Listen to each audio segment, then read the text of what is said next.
Hello students, a very good morning to all of you. This is Vibha. Students, today I am here with a new chapter of class 8th. The chapter number is 8 and the name of the chapter is The Signal.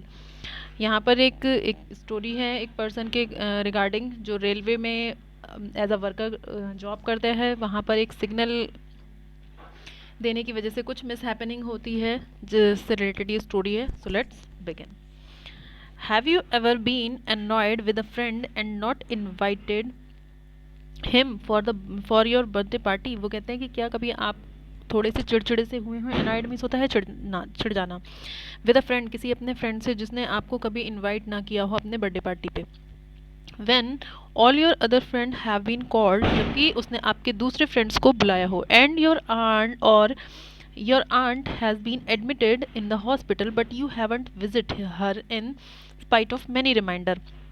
या फिर कभी ऐसा हुआ हो कि आपकी aunt जो है वो कभी किसी हॉस्पिटल में एडमिट हो और आप उन्हें देखने ना गए हों, जबकि आपको कई बार रिमाइंडर दिया गया हो इस बारे में कि वो हॉस्पिटल में है, जाके उनको देख लो।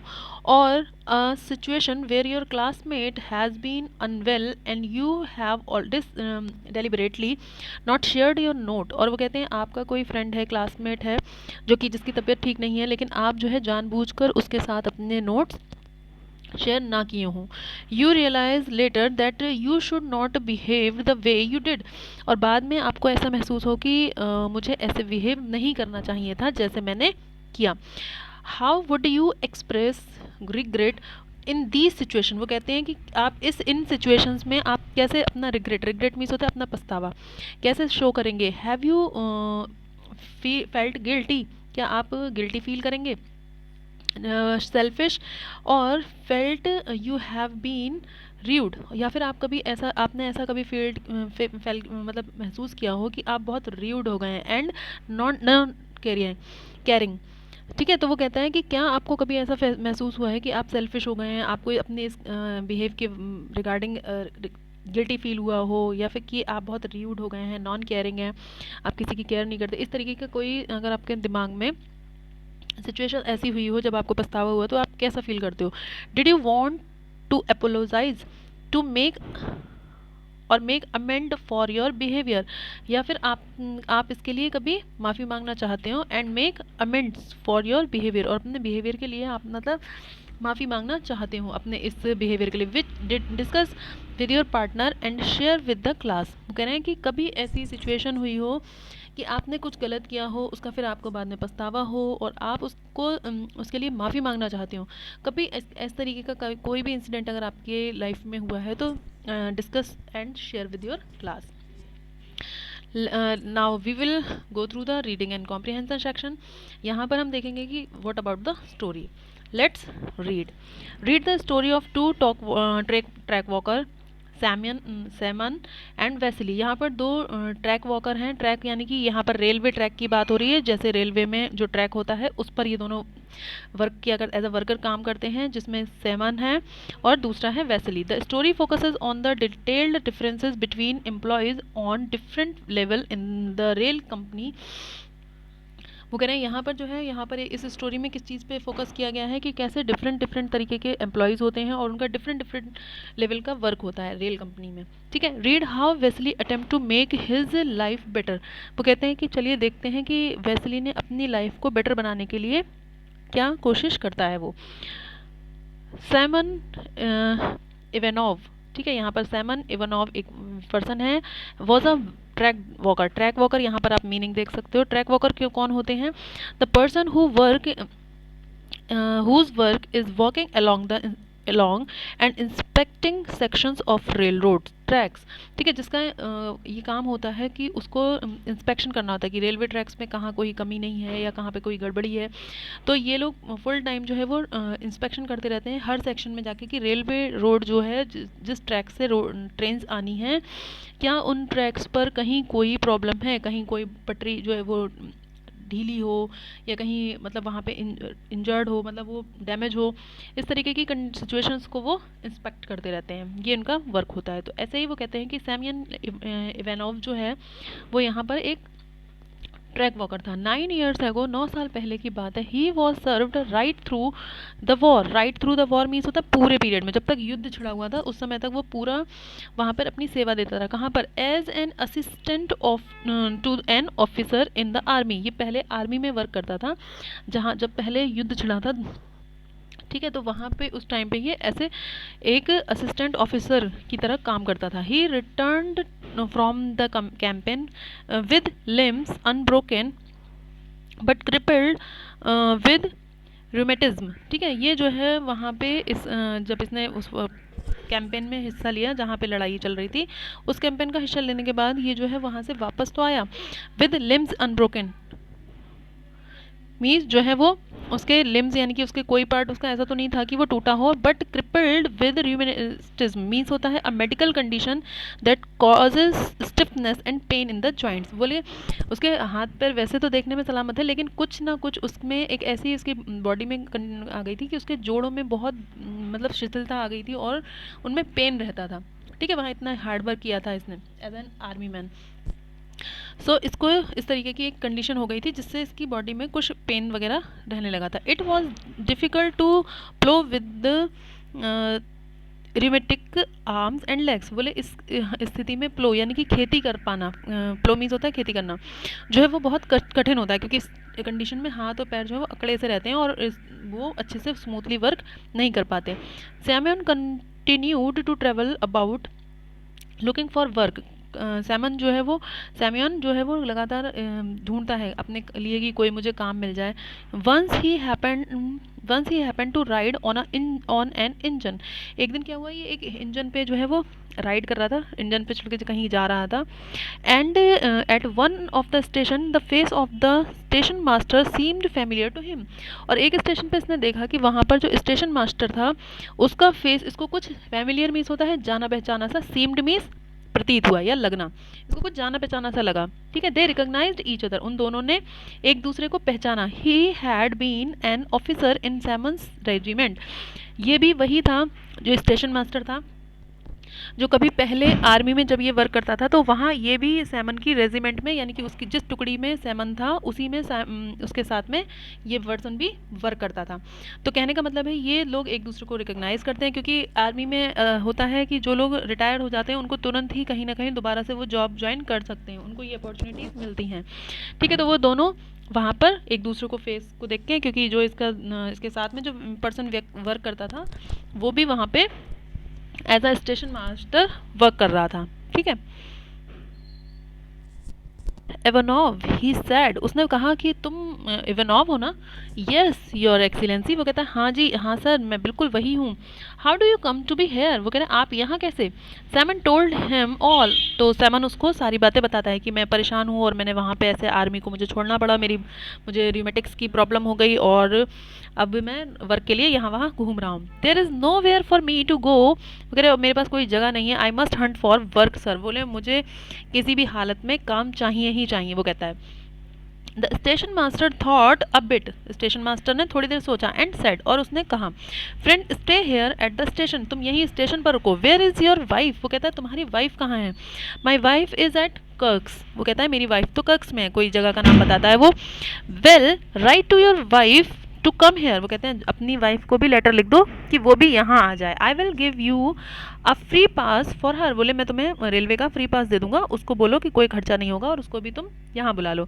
There is a position of track walker open, वो कह रहे हैं क्यों? क्योंकि यहाँ पे शायद तुम्हें जॉब मिल जाए, क्योंकि यहाँ पर एक ट्रैक वॉकर की जगह खाली है। I will speak to the chief on your behalf, बोले और मैं तुम्हारे लिए इस बारे में अपने चीफ से भी बात कर लूँगा, ठीक है।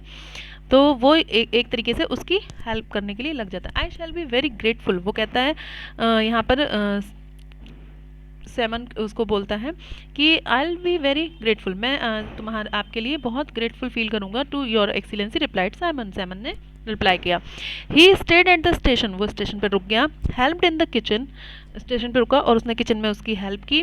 कट फायरवुड काट के लाया वो वहाँ से लकड़ियाँ आग जलाने के लिए। केप्ट द यार्ड क्लीन, और उसने पूरे यार्ड को जितना भी वहाँ पे बरांडा या खुला ओपन एरिया था उसको क्लीन किया। एंड स्वेप्ट द प्लेटफॉर्म, और पूरा प्लेटफॉर्म की स्वीपिंग की, ठीक है। वहाँ पे मतलब पूरी साफ सफाई, किचन का काम और बाकी जो भी वो कर सकता था वो उसने वहाँ किया। द हट was a new one and warm, वो कह रहे जो हट थी, क्योंकि वो वहाँ पे उसको रहने के लिए जो जगह मिली वो बिल्कुल नई थी और गर्म थी, ठीक है। Which with as much wood as he wanted, और वहाँ पर जितनी लकड़ियाँ उसको ठंड से बचने के लिए, आग जलाने के लिए ज़रूरत थी, उतनी लकड़ियाँ भी वहाँ पर थी, अवेलेबल थी। There was a little vegetable garden, वहाँ पर एक छोटा सा सब्जियों का गार्डन भी था। And there was a portion of ploughed land, और वहाँ पर थोड़ा सा वो कहता है कि जुता हुआ खेत भी था, लैंड एरिया भी था जहाँ पे जुताई की जा सकती, मतलब खेती की जा सकती थी, ठीक है। साइमन रिजॉयड, साइमन जो है वो बहुत खुश हो जाता है कि चलो मुझे रहने का भी मिल गया और जॉब के लिए भी हेल्प हो गई, ठीक है। He begin to think of doing some farming or of purchasing a cow and a horse, वो कहता है उसने सोचना शुरू किया कि मैं क्यों ना यहाँ पे थोड़ी सी फार्मिंग करूँ, मतलब किसानी का भी काम करूँ, तो मैं एक गाय खरीद सकता हूँ, टू परचेजिंग अ फॉर काव एंड अ हॉर्स, एक काव और एक हॉर्स खरीद सकता हूँ, उसको शौक होगा अपना, ठीक है। After that he says he was given all necessary stores, ठीक है, उसके पास उससे सारी जो भी ज़रूरत की सामान था एज अ ट्रैक वॉकर, उसको सारा सामान दिया गया। क्या क्या दिया गया? A green flag, a red flag, लालटेन, a horn, hammer, screw wrench for nuts, nuts को कसने के लिए crowbar, spade, broom, bolts, nails, मतलब जितनी भी चीज़ें, जैसे रेड और ग्रीन फ्लैग दिए गए, लालटेन दिया गया, एक हॉर्न दिया गया, हथौड़ा, स्क्रू ड्राइवर, नेल्स मतलब कीलें, नट बोल्ट, सब कुछ उसको दिया गया कि भाई आप जब इंस्पेक्शन कर रहे होगे, मान लो वहाँ पे अगर आपको कोई कमी लगती है कि कोई भी पार्ट ठीक नहीं है, तो आप उसको कस सकते हो, उसको टाइट कर सकते हो, उसको रिपेयर कर सकते हो। तो और अगर आपको कहीं कोई मतलब लगता है कि कहीं कोई सिग्नल नहीं है या कोई, तो आपको रेड और ग्रीन फ्लैग भी दिए गए। तो जो भी चीज़ें उसकी उस जॉब की पोजीशन यानी कि उस पोस्ट के लिए रिक्वायर्ड थी, वो सारा सामान उसको अवेलेबल कराया गया। They gave him 2 books of regulations and time table of the train, और उसको 2 किताबें भी दी गई जिसमें सभी ट्रेन्स का टाइम टेबल और रेगुलेशंस भी लिखा गया था कि किस रूट पर वो आती हैं, कितने समय में आती हैं, कहाँ कितना स्टॉपेज है। तो इस तरीके से उसको पूरा वहाँ का जो भी उसके लिए रिक्वायर्ड मटेरियल था वो सब कुछ अवेलेबल करा दिया गया। Semyon learn the whole time table by heart, Semyon ने पूरा टाइम टेबल बहुत अच्छी तरह, बाय हार्ट मीन्स होता है बहुत ही अच्छी तरह, बिना किसी मिस्टेक के उसने अच्छी तरह ध्यान से याद कर लिया था, क्योंकि भाई उसके ऊपर बहुत जिम्मेदारी का काम आ गया था। उसको ऐसा लगा कि अगर मैं कोई मिस्टेक करूँगा तो बहुत बड़ी मिस्टेक यानी कि बहुत बड़ा फॉल्ट या एक्सीडेंट हो सकता है, इसलिए उसने सब कुछ बहुत अच्छी तरह समझ लिया। 2 hours before a train was due he would go over his section, वो कह रहा है कि जैसे ही 2 घंटे पहले, जैसे ही ट्रेन का टाइम ड्यू होने वाला था, जैसे सपोज 7 o'clock पे कोई ट्रेन आने वाली है, तो ये बिफोर 2 hours यानी कि 5 बजे ही वहाँ जाकर अपना इंस्पेक्शन, गो ओवर मीन्स होता है एग्जामिन करने, वहाँ पे ये परीक्षण करने पहुँच जाता था कि भाई देख लूँ ट्रैक पे कोई दिक्कत तो नहीं है, कहीं कोई प्रॉब्लम तो नहीं है। Look and listen way the whether the rails was trembling, और उसको वो सुनता था कि अगर जैसे, क्योंकि रेलवे ट्रैक जो होता है, जो पटरी होती है, उस पर अगर ट्रेन कहीं बहुत दूर भी होती है, अगर आप उसकी ट्रेन ट्रैक पे बताते हैं, अगर आप ईयर से सुनना चाहो तो उनमें कुछ ट्रेम्बलिंग यानी कि वाइब्रेशंस की आवाज़ आने लगती है, तो ये भी उनको भी सुन लेता था कि क्या वाकई में ट्रेन इस रूट पे आ चुकी है, मतलब आना शुरू हो गई, उसकी क्या वाइब्रेशंस यहाँ तक आ रही हैं। इस तरीके से वहाँ पे उसको पूरा चेक करके और सुनने की कोशिश करता था, ठीक है। And even learn the regulations by heart, उसने उसका रेगुलेशन जो होता है, मतलब किस तरीके से आना है, किस रूट पर आना है, वो भी उसने बहुत अच्छी तरह लर्न कर लिया था।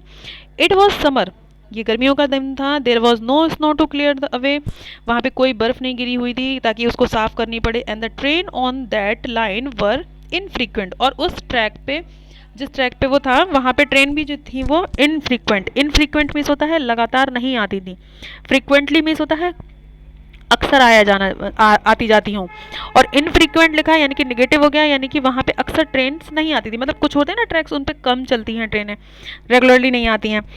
Simon went over his area twice a day, Simon जो है वो इस एरिया में एक दिन में 2 बार जाया करता था।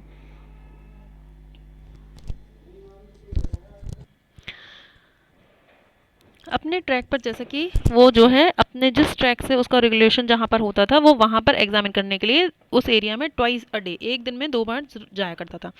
Examine and screw up the nuts, जाता था और उसको परीक्षण करने के बाद उस सारे नट्स को टाइट करता था। एंड हेयर एंड देयर, जहाँ जहाँ जहाँ उसको लगता था कि कोई स्क्रू ढीला है या कोई नट टाइट नहीं है, मतलब जो भी प्रॉब्लम उसको लगती थी वो उनको क्लियर आउट करके आता था, क्योंकि यही उसकी ड्यूटी थी वहाँ पर। कैप द बेड लेवल, और जो है वो जो ट्रेन में आने के लिए, मतलब उनका जो भी उस ट्रैक का प्रॉपर अरेंजमेंट हो सकता था वो पूरा उसको करके रखता था। Looked at the water pipes, जितने भी वाटर पाइप्स होते तो उनका एग्जामिनेशन करता था वो। एंड देन वेंट होम, और उसके बाद वो घर जाता था। मतलब सारी चीज़ों को चेक करने के बाद ही उसको घर जाने का की परमिशन होती थी। There was only one drawback, लेकिन सिर्फ केवल वहाँ पर एक कमी थी जो उसको बहुत खलती थी। ही is had to get the inspector's permission for at least little things he wanted to do। लेकिन उसमें वहाँ पर एक जो उसे सबसे बड़ी कमी लगती थी वो ये लगती थी कि उसे अगर कुछ भी करना होता था तो उसे वहाँ के इंस्पेक्टर्स की परमिशन लेनी पड़ती थी, चाहे भले ही कितना ही छोटा सा छोटा काम वो करना चाहता हो। मतलब अगर उसको स्क्रू भी एक टाइट करना है तो उसे वहाँ पे पहले परमिशन लेनी पड़ती थी, या उसको जाना है या जो भी उसका टास्क था अगर वो करना चाहता है तो उसको वहाँ से जाना पड़ता था पहले, क्यों परमिशन लेनी पड़ती थी, क्योंकि विदाउट परमिशन वो कुछ भी नहीं कर सकता था। ये उसकी सबसे बड़ी प्रॉब्लम थी।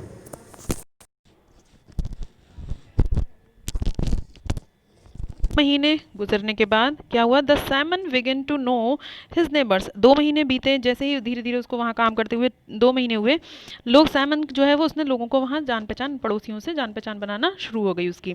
The track walker on either side of him, उसके दोनों साइड जो भी ट्रैक वॉकर्स थे सबसे उनकी धीरे धीरे उसकी जान पहचान हो गई थी। One was a very old man, एक जो था वो बहुत ही बुजुर्ग इंसान थे।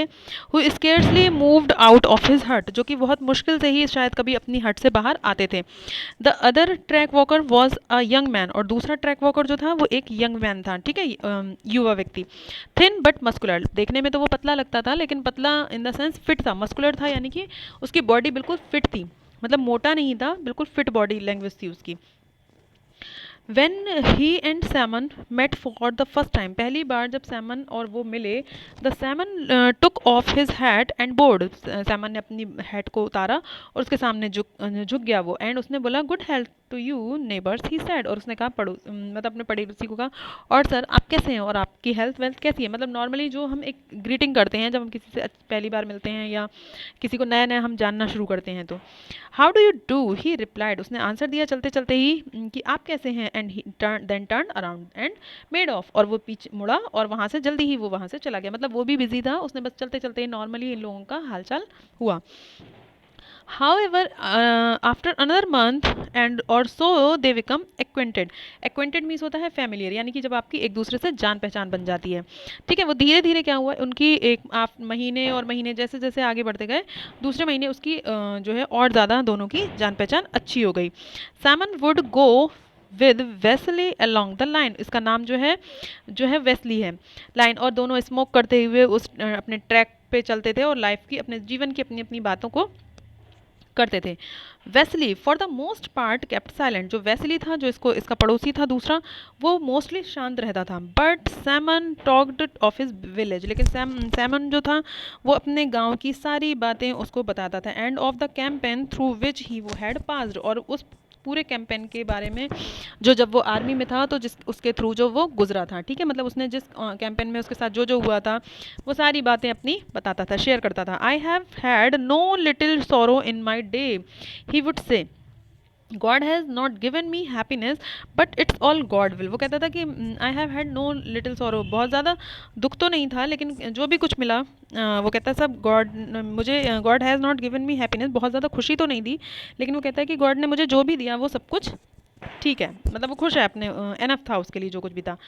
तो एंड पर हैव सेड वेस्ली, वेस्ली कहता है और शायद it is waste of time for me to talk to you, वो कहता है और मुझे ऐसा लगता है कि तुमसे बात करना मेरा पूरा टाइम वेस्ट करना होता है।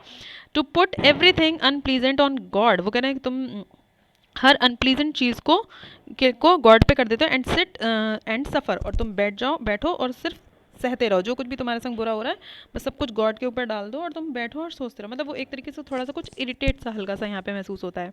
And he turn and went off without saying goodbye, और वो मुड़ता है और वहाँ से बिना गुड बाय कहे कहे चला जाता है।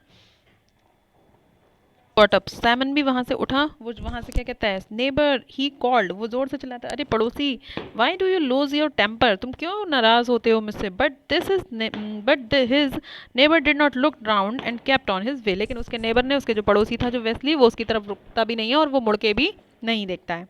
However they did not quarrel, जब मतलब देखा जाए तो उनकी लड़ाई नहीं हुई थी। दे मेट अगेन, वो दोबारा मिले and discuss the same topic, वो फिर मिलते थे और वो फिर अपनी वैसी ही बातें करते थे। What sort of life do we have here, मगर किस तरीके की लाइफ है हमारी यहाँ। We are poor man in hut, हम लोग गरीब लोग हैं, एक हट में रहते हैं।